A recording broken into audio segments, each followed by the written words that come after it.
প্ৰথম কোৱেশ্চন গুৱাহাটী দূৰদৰ্শন কেন্দ্ৰ কিমান চনত স্থাপন কৰা হৈছিল গুৱাহাটী দূৰদৰ্শন কেন্দ্ৰ কিমান চনত স্থাপন কৰা হৈছিল উত্তৰ 1948 চনত গুৱাহাটীত দূৰদৰ্শন কেন্দ্ৰ স্থাপন কৰা হৈছিল কোৱেশ্চন নম্বৰ 2 অসম এছ'চিয়েশ্যন কোনে প্ৰতিষ্ঠা কৰিছিল অসম এছ'চিয়েশ্যন কোনে প্ৰতিষ্ঠা কৰিছিল উত্তৰ মানিক চন্দ্ৰ বৰুৱাই অসম এছ'চিয়েশ্যন প্ৰতিষ্ঠা কৰিছিল কোৱেশ্চন নম্বৰ 3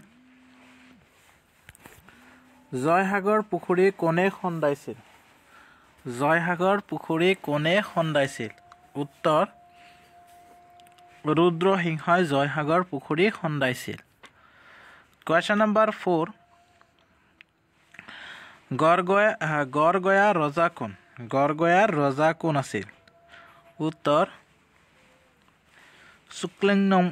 শুক্লেংমুঙে আছিল গড়গয়াৰ ৰজা মনত ৰাখিব শুক্লেংমুঙে গড়গয়াৰ ৰজা আছিল কোৱেশ্চন নম্বৰ 5 ভাৰতৰ প্ৰথম ৰাষ্ট্ৰপতি কোন আছিল ভাৰতৰ প্ৰথম ৰাষ্ট্ৰপতি কোন আছিল ভাৰতৰ প্ৰথম ৰাষ্ট্ৰপতি ৰাজেন্দ্ৰ প্ৰসাদ কোৱেশ্চন নম্বৰ ভাৰতৰ প্ৰথম ৰাষ্ট্ৰপতি ৰাজেন্দ্ৰ প্ৰসাদ কোৱেশ্চন নম্বৰ 6 আউনীআটী সত্ৰ ক'ত অৱস্থিত আউনীআটী সত্ৰ ক'ত অৱস্থিত উত্তৰ মাজুলীত অৱস্থিত আউনীআটী সত্ৰ মাজুলীত অৱস্থিত এটা শেয়াৰ কৰি দিব ভিডিঅ'টো আৰু পেজটো যদি ফলো কৰা নাই ফলো কৰি ল'ব কোৱেশ্চন নম্বৰ 7 লোকপ্ৰিয় বুলি কাক কোৱা হয় লোকপ্ৰিয় বুলি কাক কোৱা হয় উত্তৰ গোপীনাথ বৰদলৈক লোকপ্ৰিয় বুলি কোৱা হয় কোৱেশ্চন নম্বৰ 8 বন্দে মাতৰম কোনে ৰচনা কৰিছিল বন্দে মাতৰম কোনে ৰচনা কৰিছিল বন্দে মাতৰম কোনে ৰচনা কৰিছিল উত্তৰ বংকিম চন্দ্ৰ চেটাৰ্জীয়ে বন্দে মাতৰম ৰচনা কৰিছিল কোৱেশ্চন নম্বৰ 9 ৰীমা দাস কোনটো ক্ষেত্ৰৰ লগত জড়িত ৰীমা দাস কোনটো ক্ষেত্ৰৰ লগত জড়িত উত্তৰ চলচ্চিত্ৰৰ লগত জড়িত হ'ল ৰীমা দাস মনত ৰাখিব কোৱেশ্চন নম্বৰ 10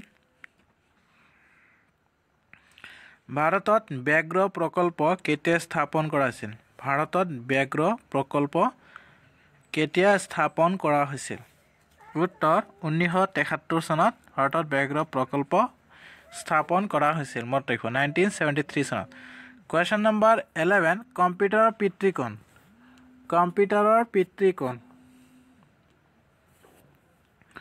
কম্পিউটাৰৰ পিতৃ কোন উত্তৰ চাৰ্লছ বেবেজ হ'ল কম্পিউটাৰৰ পিতৃ মনত ৰাখিব চাৰ্লছ বেবেজ কোৱেশ্চন নম্বৰ 12 বিশ্বৰ তৃতীয় বৃহত্তম মহাসাগৰখনৰ নাম কি বিশ্বৰ তৃতীয় বৃহত্তম মহাসাগৰখনৰ নাম কি উত্তৰ ভাৰত মহাসাগৰ মনত ৰাখিব ভাৰত মহাসাগৰ এটা শ্বেয়াৰ কৰি দিব ভিডিঅ'টো আৰু পেজটো যদি ফলো কৰা নাই ফলো কৰি ল'ব ভাৰত মহাসাগৰ কোৱেশ্চন নম্বৰ 13 অ মোৰ আপোনাৰ দেশ গীতটিৰ ৰচক কোন অ মোৰ আপোনাৰ দেশ গীতটিৰ ৰচক কোন উত্তৰ লক্ষ্মীনাথ বেজবৰুৱা লক্ষ্মীনাথ বেজবৰুৱা কোৱেশ্চন নম্বৰ 14 কোন জিলাত চাহ বাগিচা নাই কোনখন জিলাত চাহ বাগিচা নাই উত্তৰ বৰপেটা জিলাত চাহ বাগিচা নাই মনত ৰাখিব বৰপেটা জিলাত চাহ বাগিচা নাই কোৱেশ্চন নম্বৰ 15 বন্দিনী ভাৰত নাটক কোনে ৰচনা কৰিছিল বন্দিনী ভাৰত নাটকখন কোনে ৰচনা কৰিছিল উত্তৰ অম্বিকাগিৰি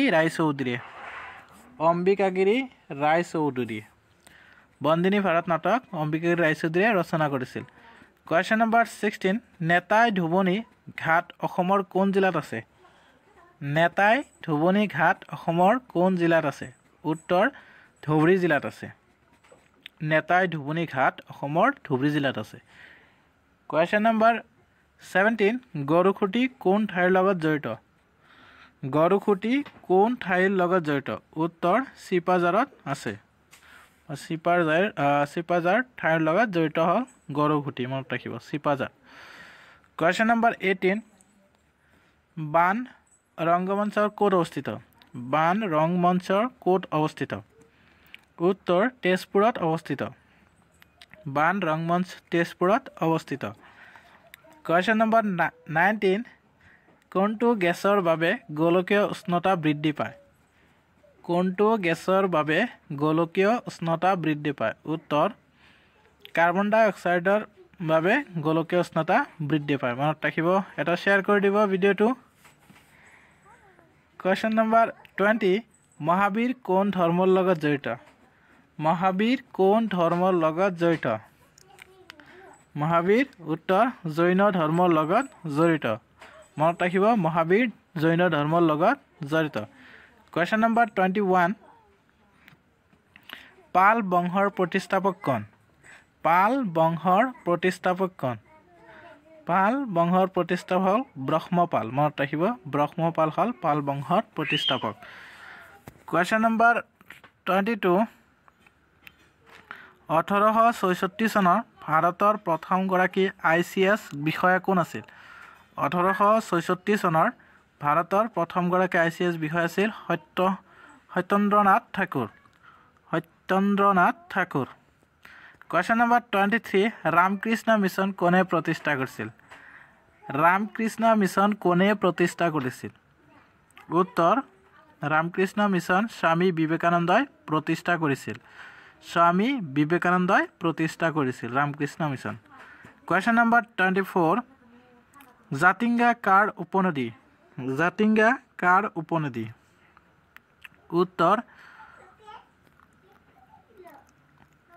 বৰাক নদীৰ উপনদী হ'ল জাতিংগা। বৰাক নদীৰ উপনদী হ'ল জাতিংগা। Question number 25. চুতীয়া ৰাজ্যৰ প্ৰতিষ্ঠাপক কোন? চুতীয়া ৰাজ্যৰ প্ৰতিষ্ঠাপক কোন? চুতীয়া ৰাজ্যৰ প্ৰতিষ্ঠাপক কোন? উত্তৰ বীৰপাল। বীৰপাল হ'ল চুতীয়া ৰাজ্যৰ প্ৰতিষ্ঠাপক। Question number 26. অসমৰ আটাইতকৈ ডাঙৰ বিল কোনখন? অসমৰ আটাইতকৈ ডাঙৰ বিলখনৰ নাম কি?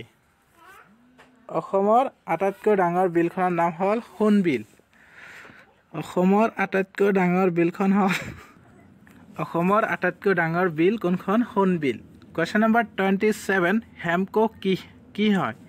হেমকো কি হয়? উত্তৰ অভিধান হয়। মনত ৰাখিব, হেমকো হ'ল এটা অভিধান। Question number 28. অৰুণাচলৰ ৰাজধানী কি? অৰুণাচলৰ ৰাজধানী কি? আপোনালোকে কমেণ্ট কৰি জনাব, অৰুণাচলৰ ৰাজধানী কি? Question number 29.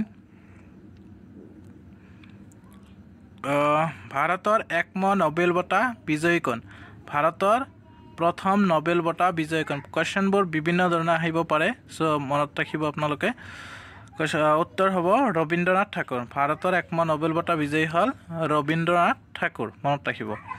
Question number 30. ভাৰতীয় জাতীয় কংগ্ৰেছৰ কেতিয়া জন্ম হৈছিল বা কেতিয়া গঠন হৈছিল? ভাৰতীয় জাতীয় কংগ্ৰেছ কেতিয়া গঠন হৈছিল? উত্তৰ 1885 চনত ভাৰতীয় জাতীয় কংগ্ৰেছ গঠন হৈছিল। Question number 31. আনন্দ মঠৰ লিখক কোন? আনন্দ মঠৰ লিখক কোন? উত্তৰ বংকিম চন্দ্ৰ চেটাৰ্জী হ'ল আনন্দ মঠৰ লিখক। মনত ৰাখিব। Question number 32. ভাৰতৰ উচ্চতম ন্যায়ালয় ক'ত আছে? ভাৰতৰ উচ্চতম ন্যায়ালয় ক'ত আছে? আপোনালোকে কমেণ্ট কৰি জনাব। ভাৰতৰ উচ্চতম ন্যায়ালয় ক'ত আছে? আপোনালোকে কমেণ্ট কৰি জনাব। Question number 33. Question number 33. 56তম Jnanpith বঁটা কোনে পাইছিল? 56তম জ্ঞানপীঠ বঁটা কোনে পাইছিল? উত্তৰ 56তম জ্ঞানপীঠ বঁটা নীলমণি ফুকনে পাইছিল। Question number 34. Question number 34. জয়মতীৰ পৰিচালক কোন? জয়মতীৰ পৰিচালক কোন? উত্তৰ জয়মতীৰ পৰিচালক হ'ল জেউতি প্ৰসাদ আগৰৱালা। মনত ৰাখিব, জেউতি প্ৰসাদ আগৰৱালা। এটা শ্বেয়াৰ কৰি দিব ভিডিঅ'টো, আৰু পেজটো যদি ফ'ল' কৰা নাই ফ'ল' কৰি ল'ব। Question number 35. শেহতীয়াকৈ অলিম্পিক ক'ত হৈ গ'ল? অলপ আগতে হৈ যোৱা অলিম্পিক খেলখন ক'ত হৈ গ'ল বা শেহতীয়াকৈ অলিম্পিক খেল ক'ত হৈ গ'ল? উত্তৰ টকিঅ'ত হৈ গ'ল। মনত ৰাখিব, টকিঅ'। Question number 36. ৰাষ্ট্ৰীয় সংগীতৰ ৰচক কোন? ৰাষ্ট্ৰীয় সংগীতৰ ৰচক কোন? উত্তৰ ৰবীন্দ্ৰনাথ ঠাকুৰ। ৰাষ্ট্ৰীয় সংগীতৰ ৰচক হ'ল Rabindranath Thakur. Question number 37. Hoti Hadini কোন ৰাজবংশৰ ৰাণী? Hoti Hadini কোন ৰাজবংশৰ ৰাণী? উত্তৰ চুতীয়া ৰাজবংশৰ ৰাণী। মনত ৰাখিব Hoti Hadini কোন ৰাজবংশৰ ৰাণী? চুতীয়া ৰাজবংশৰ ৰাণী। Question number 38. ৰামায়ণৰ লিখক কোন? ৰামায়ণৰ লিখক কোন? উত্তৰ বাল্মীকি হল ৰামায়ণৰ লিখক। বাল্মীকি হল ৰামায়ণৰ লিখক। Question number 39. হালধীয়া চৰায়ে বাওদান খায় কাৰ ৰচনা আছিল? হালধীয়া চৰায়ে বাওদান খায় কাৰ ৰচনা আছিল? উত্তৰ হোমেন বৰগোহাঁইৰ ৰচনা আছিল হালধীয়া চৰায়ে বাওদান খায়। হোমেন বৰগোহাঁই। Question number 40. অসমৰ ডাঙৰ ভূমিকম্প কিমান চনত হৈছিল? বহুত ইম্পৰ্টেণ্ট হয় কোৱেশ্চনটো। অসমৰ ডাঙৰ ভূমিকম্প কিমান চনত হৈছিল আহিব পাৰে। উত্তৰ 1950 চনত হৈছিল। মনত ৰাখিব 1950 চনত অসমৰ ডাঙৰ ভূমিকম্প হৈছিল। Question number 41. তৰল ধাতু কি?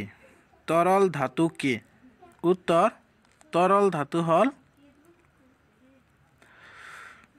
পাৰা। পাৰা হল তৰল ধাতু। মনত ৰাখিব। Question number 42. মায়ামৰা সত্ৰ কোনে প্ৰতিষ্ঠা কৰিছে? মায়ামৰা সত্ৰ কোনে প্ৰতিষ্ঠা কৰিছিল? উত্তৰ অনিৰুদ্ধদেৱে মায়ামৰা সত্ৰ প্ৰতিষ্ঠা কৰিছিল। অনিৰুদ্ধদেৱ। Question number 43. উমানন্দ মন্দিৰত কাক পূজা কৰা হয়? উমানন্দ মন্দিৰত কাক পূজা কৰা হয়? উত্তৰ শিৱ মন্দিৰত। উমানন্দ মন্দিৰ ক'ত আছে আপোনালোকে কমেণ্ট কৰি জনাব। উমানন্দ মন্দিৰত কাক পূজা কৰা হয়? শিৱক। Question number 44. অসম কেশৰী বুলি কাক জনা যায়? অসম কেশৰী বুলি কাক জনা যায়? উত্তৰ অম্বিকাগিৰি ৰায়চৌধুৰীক অসম কেশৰী বুলি জনা যায়। Question number 45. বাণীকান্ত কাকতি এজন কি আছিল? বাণীকান্ত কাকতি এজন কি আছিল?